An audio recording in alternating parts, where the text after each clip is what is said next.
Jamie, tough end of the year, obviously, for all you guys. Pete was mentioning just before he came in here about your leadership, even having to play kind of a little bit of a different role in the game. What was this playoff run kind of like for you, being in a little bit of a different position? It's different at times, difficult at times, but the playoffs are all about team first and making sacrifices and doing what's best for the team. And as my role changed a little bit, that was my mindset, this was what was best for the team, and it was my job to just go out there and try and do my job and do it the best I could. After Game 5, you said you haven't made any decisions about your playing future. I guess, what are the considerations that go into whether you're prepared to go into another season? I'm going to go into the summer planning on playing next year and, prepare like I do every summer, like I'm going to play. First time you've gone into an all-season without a contract in a long time. How do you hope that process plays out and the timing and everything?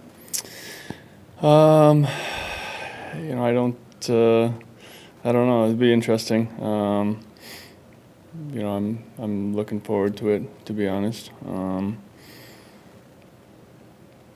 don't see myself going anywhere else. This is all I know, so hopefully we can get something figured out, and then I don't have to answer these questions. You and Jim had both said before the season the focus was on winning, and we would talk about it afterwards. So I'm assuming none of that has changed. Yeah, no, that's the goal around here. It's all about winning, and I think now we've been to the same spot 3 years in a row, and it's about how can we make that next step, to get into the finals, because we're tired of losing in the Western Conference Finals. What would it mean for you to be able to have your entire career here, drafted by this team? You grew up here, basically. What would that mean to you to be able to? A lot. Like I said, this is all I know. I've came in as a young kid, and now getting a little older here. So, I love the city, I love the fans, I love this organization. I love my teammates. So, hopefully we can figure something out. You seem focused game to game whenever we talk to you. How hard is it to try and say, this is what happened over the last 3 years, this is what we need to change? Are you a part of that as far as saying, this is how we do things different going forward? I think communication is, such a big part for a team, our organization. We're always trying to get better around here. So there's going to be, definitely some internal talks of, what we need to do to get to that next step. Do you feel like, you've been to the Western Conference Final 3 years in a row, but do you feel like you're getting closer to taking a step, or do you feel like maybe there's another gear that you guys can define? There's obviously needs to be another gear, because we haven't, took that step in 3 years. Obviously we don't want to take a step backwards, and we haven't been doing that. So it's what can we do to make that next step now, and I think it's on us as players to talk about it, throughout the summer, make sure we're all doing the right things over the next couple of months here to make sure we do take that next step next year. Jamie, you've been through plenty of long seasons, playoff runs with this group. This one had a lot of ups and downs with it. What have you learned about this group? Not only just through the playoffs, but probably all year. It was a fun group to play with. We had a lot of fun this year, and we're resilient. It seemed like every time we got pushed, we pushed back. Obviously, this last series against Edmonton, it didn't go our way, but we had you know, a lot of guys dig in and you know, take on bigger roles. You know, that helped us win a lot of hockey games. Pete said he liked what Nico showed in the leadership department in a short time here. What have you seen from him? It does seem very effusive as opposed to the other Finns. He seems to be very vocal and kind of mixed with everybody. Yeah, he's a little different than the other Finns, you know, in a good way. You know, I think it's never easy coming into a new team. You don't want to step on toes and maybe feel like you should be a little bit more quiet or whatnot. But you know, he's different. He's you know, he had a voice right from day one, and I think he should. He's a guy that's been there and done that. You know, it's somebody who we all respect, and you know, he's going to be a big leader for this group moving forward. Jamie, just in sports in general, getting over the hump is so difficult. A team making the playoffs for the first time, winning their first playoff series, getting over the hump, getting the Stanley Cup. Can you compare kind of getting over those different humps, and is it more frustrating because you guys are that close? Yeah, I think it probably gets, it's more disappointing the closer you get and the older you get. You know, I think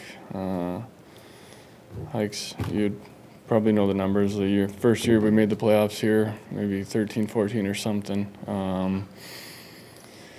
You know, that was exciting for our group, and you know, I think we lost in the first round. But it just puts a little fire in your belly, you know, to wanting more, and you know, winning is it's addictive and a lot of fun. You know, it's hard work, but the more you win, the more you want it, and you know, that's why when you get to this point 3 years in a row, you know, and don't make the finals, you know, it puts a fire in your belly, and you just want it more. Jamie, can you talk about your relationship with Pete DeBoer and how you've grown with him as your head coach? Yeah, it's good.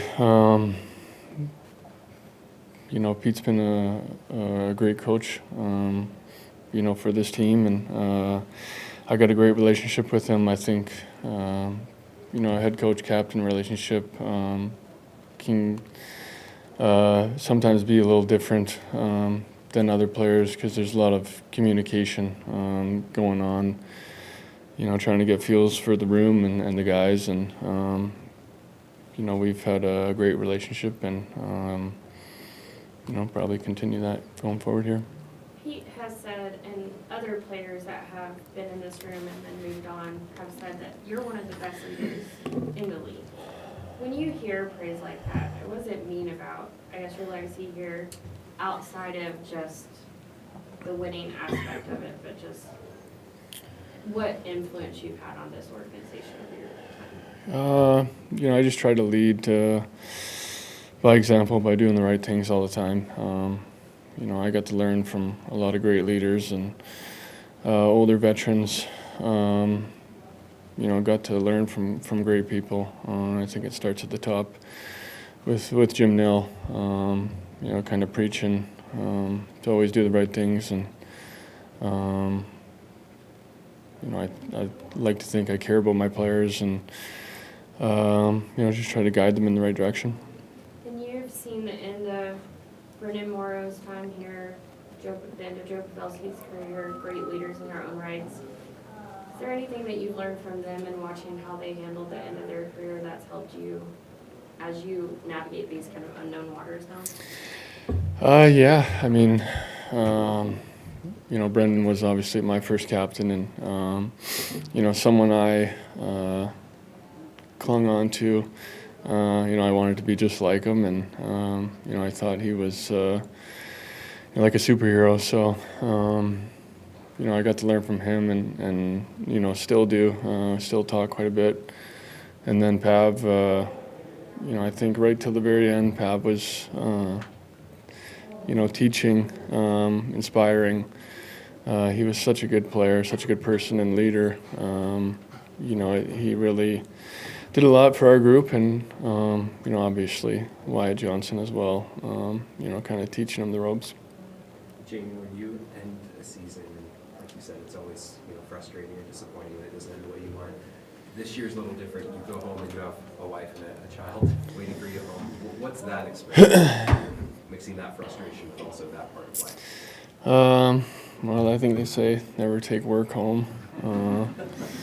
That's something I try to not do, but it's hard sometimes. But a lot of fun, you know, walking in that door and seeing my wife and kid, and trying to decompress from you know, this game.